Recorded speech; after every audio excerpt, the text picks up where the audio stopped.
ଯୀଶୁଖ୍ରୀଷ୍ଟ ଜଣେ ନିର୍ଦ୍ଦୋଷୀ ଦୋଷହୀନ ବ୍ୟକ୍ତି ହେଲେ ସୁଦ୍ଧା ଆମେମାନେ ଯେତେବେଳେ ପାପ କଲୁ ଓ ଦୋଷୀ ସାବ୍ୟସ୍ତ ହେଲୁ, ଆମମାନଙ୍କର ଦୋଷକୁ ମୁକ୍ତ କରିବା ନିମନ୍ତେ ସେ ଜଗତକୁ ଆସିଲେ ଓ ଆମମାନଙ୍କ ସ୍ଥାନରେ ସେ ଆମମାନଙ୍କର ଦୋଷ ସକାଶୁ ନିର୍ଦ୍ଦୟ ଭାବରେ ରୋମିଓ ଶାସକମାନଙ୍କ ଆଦେଶ ଅନୁସାରେ ରୋମିଓ ସୈନିକମାନଙ୍କ ଦ୍ୱାରା ଯୀଶୁଖ୍ରୀଷ୍ଟଙ୍କୁ କାଲବାରୀ କ୍ରୁଶରେ ଚଢ଼େଇ ଦିଆଯାଇଥିଲା। ଆମେମାନେ ଯେ ପାପର ଦାସ ହୋଇ ନିରୁପାୟ ଥିଲୁ, କିନ୍ତୁ ଈଶ୍ୱର ଆମମାନଙ୍କ ନିମନ୍ତେ ଏହିପରି ରାସ୍ତା ଖୋଲିଦେଲେ, ଯେଉଁ ରାସ୍ତା କି ଆମମାନେ ଈଶ୍ୱରଙ୍କ ସହିତ ସଂଯୁକ୍ତ ହୋଇପାରିବା। ତାହା କେବଳ ଯୀଶୁଖ୍ରୀଷ୍ଟ ଯେ ଆମମାନଙ୍କ ନିମନ୍ତେ ବଳିକୃତ ହେଲେ ଓ ଆମମାନଙ୍କର ପାପକୁ ମୋଚନ କଲେ, ଆଉ ଆମେ ଆଜି ଈଶ୍ୱରଙ୍କ ନିକଟରେ ଛିଡ଼ା ହେବା ପାଇଁ, ଈଶ୍ୱରଙ୍କର ସନ୍ତାନ ହେବା ପାଇଁ ଯୋଗ୍ୟ ବିବେଚିତ ହେଲୁ। କେବଳ ଯୀଶୁଖ୍ରୀଷ୍ଟଙ୍କର ମୃତ୍ୟୁ ଦ୍ୱାରା, ଯୀଶୁଖ୍ରୀଷ୍ଟଙ୍କର ବଳିକୃତ ଦ୍ୱାରା ଆମମାନେ ଆଜି ଧାର୍ମିକ ଗଣିତ ହେଲୁ। ଯୀଶୁଖ୍ରୀଷ୍ଟ ଯେ ଆମମାନଙ୍କ ନିମନ୍ତେ ଏତେ କଷ୍ଟ ସହିଗଲେ, ଏତେ ଦୁଃଖ ସହିଗଲେ, ଏତେ ଯନ୍ତ୍ରଣା ସହିଗଲେ, ଯାହା ଆମେମାନେ ତାହା ସହ୍ୟ କରିପାରିନଥାନ୍ତୁ କିମ୍ବା ତହିଁରୁ ମୁକ୍ତ ହୋଇପାରିନଥାନ୍ତୁ।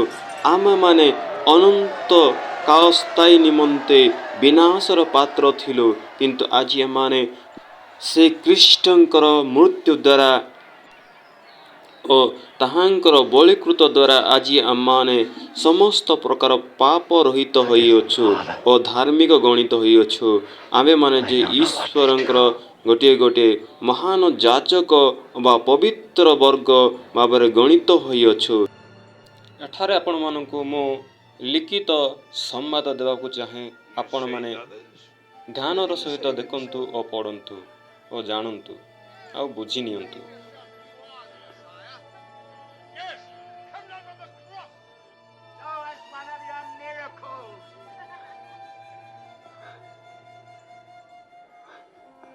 Let him save himself.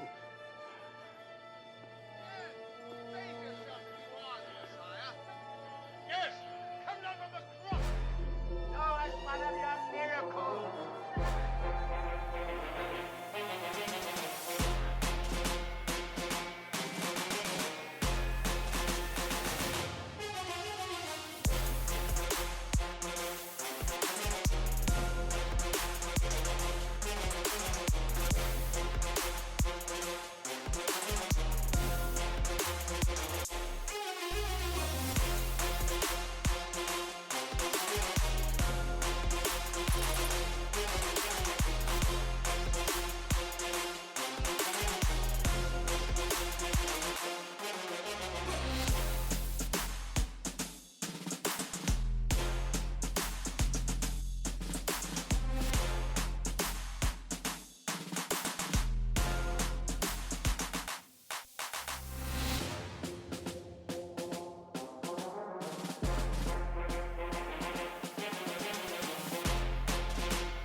ମୁଁ ଆପଣମାନଙ୍କୁ କହିବାକୁ ଚାହେଁ, ମୁଁ ଯେଉଁ ଦିନ ଓ ଯେଉଁ ସମୟ ଏଠାରେ ଦେଇଅଛି ତାହା ଆପଣମାନେ ବିଶ୍ୱାସ କରନ୍ତୁ ବା ନ କରନ୍ତୁ, କିନ୍ତୁ ସମସ୍ତ ଖ୍ରୀଷ୍ଟୀୟ ବିଶ୍ୱାସୀ ପାଳକ ପାଳିକା ଏବଂ ଖ୍ରୀଷ୍ଟୀୟ ସେବକ ସମସ୍ତେ ଏହା ଜାଣିବା ଆବଶ୍ୟକ ଯେ ବାଇବଲରେ ଯାହା ଲେଖାଯାଇଅଛି ଏହାର ଘଟଣାର ସମୟ, ଘଟଣାର ଉଦ୍ଦେଶ୍ୟ ଏହା ସୁନିଶ୍ଚିତ ଅଟେ। ମୁଁ ଆପଣମାନଙ୍କୁ ଏହି ସାରାଂଶ ଦ୍ୱାରା କହିବାକୁ ଚାହେଁ, ଆମେ ଖ୍ରୀଷ୍ଟିଆନ ଲୋକମାନେ ଯେ ସମୟ ଘଟଣାକୁ ଏତେ ଗୁରୁତ୍ୱ ନ ଦେଇ କିନ୍ତୁ ଉଦ୍ଦେଶ୍ୟକୁ ଆମେମାନେ ଯଦି ଗୁରୁତ୍ୱ ଦେବା, ସେହି ଉଦ୍ଦେଶ୍ୟ ହିଁ ଆମମାନଙ୍କର ଏକ ଗୁରୁତ୍ୱପୂର୍ଣ୍ଣ ବିଷୟ ଅଟେ। ଘଟଣା ଓ ଘଟଣାର ସମୟକୁ ଉଦ୍ଦେଶ୍ୟ ହିଁ ସମ୍ପୂର୍ଣ୍ଣ କରିଥାଏ। ସେହି ଉଦ୍ଦେଶ୍ୟ ଯୀଶୁଖ୍ରୀଷ୍ଟ ଆମମାନଙ୍କ ନିମନ୍ତେ ପ୍ରାଣଦଣ୍ଡ ଭୋଗିଲେ ଓ ଆମମାନଙ୍କୁ ପ୍ରାଣଦଣ୍ଡରୁ ମୁକ୍ତ କଲେ, ସେହା ହିଁ ଆମମାନଙ୍କ ପାଇଁ ଏକ ଗୁରୁତ୍ୱପୂର୍ଣ୍ଣ ବିଷୟ ଅଟେ। ଯୀଶୁଖ୍ରୀଷ୍ଟଙ୍କର ପୁନରୁତ୍ଥାନର ସତ୍ୟ ଘଟଣାକୁ ଜାଣିବା ପାଇଁ ଆଗାମୀ ଅଧ୍ୟାୟ ବା ଆଗାମୀ ଭିଡ଼ିଓରେ ପୁନର୍ବାର ଆମମାନେ ଆଲୋଚନା କରିବା। ପ୍ରଭୁ ଆପଣମାନଙ୍କୁ ବିଶେଷ ଆଶୀର୍ବାଦ କରନ୍ତୁ। ପ୍ରଭୁଙ୍କୁ ବିଶ୍ୱାସ କରନ୍ତୁ ଓ ପରିତ୍ରାଣ ପାଆନ୍ତୁ। ଆଉ ଯେଉଁମାନେ ପ୍ରଭୁଙ୍କୁ ବିଶ୍ୱାସ କରିଅଛନ୍ତି, ଅନ୍ୟ ଲୋକମାନଙ୍କୁ ବିଶ୍ୱାସ କରିବାରେ ସହାୟ ହୁଅନ୍ତୁ। ପ୍ରଭୁ ସମସ୍ତଙ୍କୁ ଆଶୀର୍ବାଦ କରନ୍ତୁ।